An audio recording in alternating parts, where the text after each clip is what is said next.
حضرت امیر المومنین خلیفۃ المسیح الخامس ایدہ اللہ تعالیٰ بنصر العزیز نے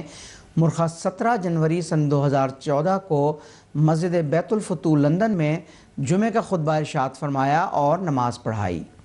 حضور انور ایدہ اللہ تعالیٰ کے خطبہ جمعہ کا نہایت ہی مختصر خلاصہ پیش خدمت ہے جو اصل متن کا متبادل ہرگز نہیں ہے۔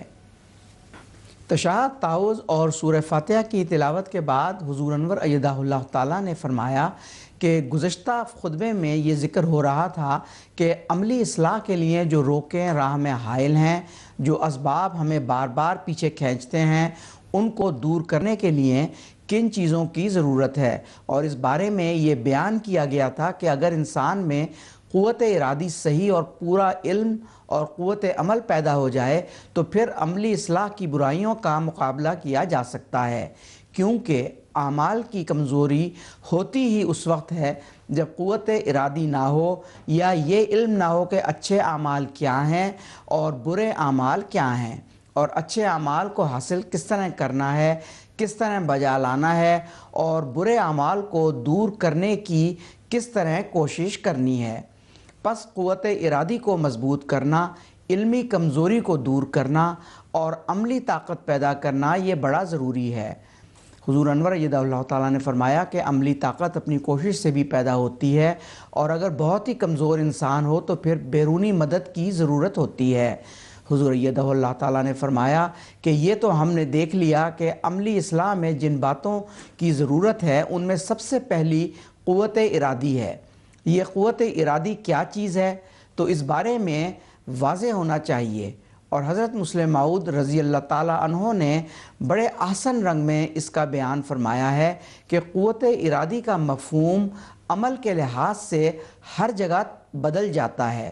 دین کے معاملے میں قوت ارادی ایمان کا نام ہے، اور جب ہم اس زاویے سے دیکھتے ہیں تو پھر پتہ چلتا ہے کہ عملی قوت ایمان کے بڑھنے سے بڑھتی ہے۔ عملی مشکلات اس ایمان کی وجہ سے ہوا میں اڑ جاتی ہیں اور آسانی سے انسان ان پر قابو پا لیتا ہے۔ فرمایا جب ہم حضرت صلی اللہ علیہ وسلم کے زمانے پر نظر ڈالتے ہیں تو ایمان سے پہلے کی عملی حالتوں اور ایمان کے بعد کی عملی حالتوں کے ایسے حیرت انگیز نمونے نظر آتے ہیں کہ حیرت ہوتی ہے۔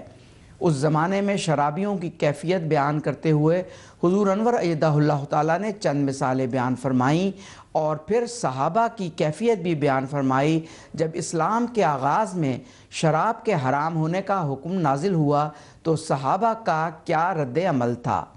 حضور انور ایدہ اللہ تعالیٰ نے فرمایا پس جماعتی ترقی کے لیے نظام کے ہر حصے کو بلکہ ہر احمدی کو اپنا جائزہ لیتے ہوئے اپنی اصلاح کی بھی ضرورت ہے، اور اپنے دوستوں اور قربت داروں کو جو کمزوریوں میں مبتلا ہیں ان کا سہارا بننے کی ضرورت ہے، تاکہ جماعت کا ہر فرد عملی اصلاح کے اعلیٰ معیاروں کو چھونے والا بن جائے اور اس لحاظ سے وہ اللہ تعالیٰ کا قرب پانے والا ہو۔ اللہ تعالیٰ ہمیں اس کی توفیق عطا فرمائے۔ نمازوں کے بعد حضور انور ایدہ اللہ تعالیٰ نے ایک جنازہ غائب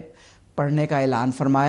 فرمایا کہ ایک افسوسناک خبر ہے کہ عزیزم ارسلان سرور ابن مکرم محمد سرور صاحب راول پنڈی 14 جنوری کو شہادت پا گئے۔ انا للہ و انا الیہ راجعون۔ حضور انور ایدہ اللہ تعالیٰ نے ان کا ذکر خیر فرمایا۔ اللہ تعالیٰ پسماندگان کو صبر جمیل عطا فرمائے۔